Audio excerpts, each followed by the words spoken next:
Oh, hey, Archons, what's going on? Well, back at it again.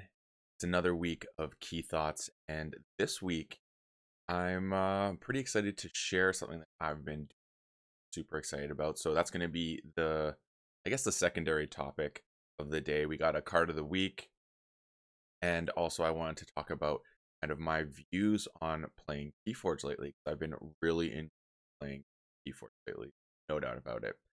So let's get into that aspect of the game to kick things off. And first off, what I have noticed lately is that I'm not really into playing super competitive decks. Right now, I'm kind of in this mode of finding almost what people call sleeper decks.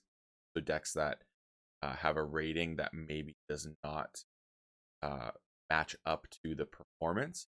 And I'm having a lot of fun exploring that concept. I know my guy, AJ, aka Vault Boy, is a big fan of those type of decks as well, especially if they come from AOA.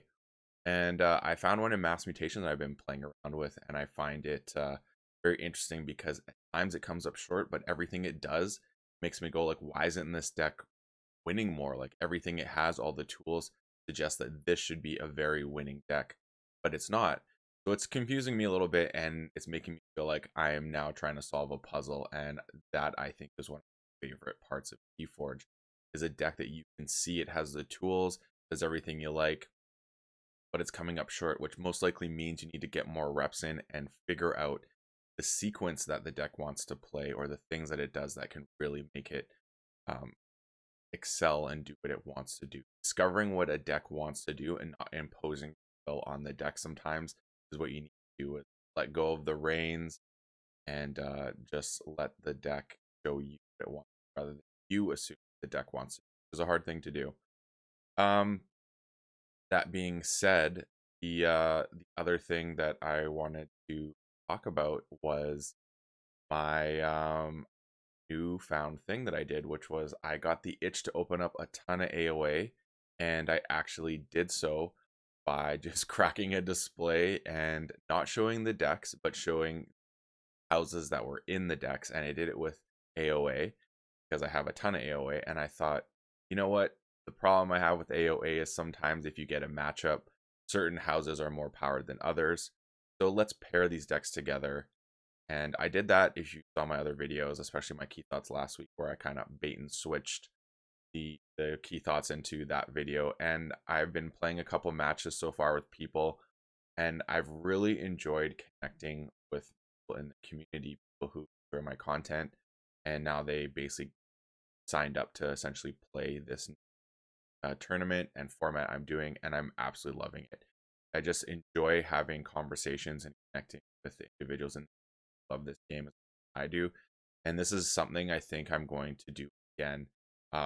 I think next round will be actually Worlds Collide French deck. So the opening will be a little bit fun, but aside from that, I think the gameplay is going to be great. Doing adaptive is so much fun, and Worlds Collide does have the proposition of Brobnar, which people don't really want in Worlds Collide. I think it's unanimously the most least desired house in the game from any given set. I may be wrong. Some people may feel differently. If you do, please let me know in the comments. But I think if you took a census, it would be what people would least like to see. They opened a deck, it was random to get any set. That's the one house you'd like to see. So by being able to pair Brobnar v Brobnar, I think it creates a more interesting aspect. So next time I do this, which will probably be next month, um, we're gonna do maybe something different. Maybe it'll be Triad. Who knows? We'll try a different version of this. I don't know how Triad would work with that. I may have to get more decks, which I do have, so we can try that. But yeah, it's gonna be a lot of fun. I'm a big fan of this adaptive format and getting to play both decks and having a conversation with people in the community.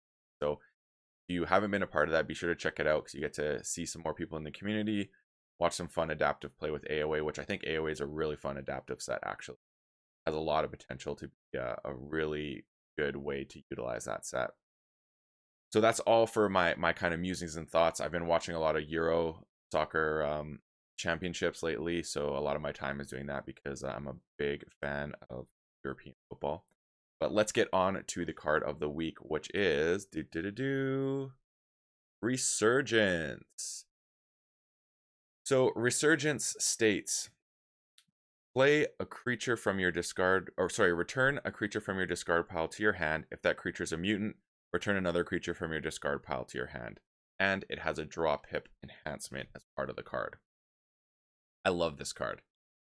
Not only do you get to have a recursion of some really cool creatures, there's some definite ways you can abuse it. If you have really good pips or things like a Ghost Hawk or something like that, it's already on the field, you can smash it into something, get it back. You can do some really fun combos that I've been doing lately is using Gloriana's Attendants, which I'm not a fan of. I think they're great for putting pips, but as cards that are put on the board, I think they don't have as much value as I would like. Unless you have a Key Frog you want to pop with a Savage Clash, then they become very handy. But I found a really fun combo with them, and this is the main reason why I chose this card, and especially from the deck it came from. It had 3 Gloriana's Attendants, and it had 2 Resurgence. So what I'd like to do is get Auto Encoder out. The deck also has that. Great card. But what I do is I put Auto Encoder while it's out, is I discard 2 Gloriana's Attendants, I play Resurgence, I pull them back, I discard another 2 Gloriana's Attendants, and just archived 4 cards off that 1 card. I think a card stating, archive 4 cards is a pretty solid card. And although that's not what it says, that's how I'm basically interpreting it in matter. There's also other ways where you can go the first 2 Glorianas you discard, then you return 1 and return maybe another creature in your discard pile in Untamed that is handy. Then you still get 3 plus get to play another creature. So there's a lot of ways you can utilize that card, I think, in a really powerful way. But with Auto Encoder, I think it can be very, very powerful, really cool things. So that's all for this week. We got one more deck giveaway. If you want to be a part of these, I mean, I'm at the point now where every month I'm doing 3. If we get a couple more people subscribing, there'll probably be 1 a week getting done. So if you want to be a Patreon supporter and win some of the decks that are going to be opened, which is the bag of decks, which means a deck potentially from every set. I may even do some from other sets too, but right now Bag of Decks is dedicated to that because it's just a fun way that to draw, in every sense of the word, drawing a random deck, drawing a random name. My Patreon supporters, it's just good all around. So hope you've enjoyed all this, and I'd love to know your thoughts on the topics discussed today. So as always, may your Ember never be stolen. Oh wait, KeyForge Live is going on.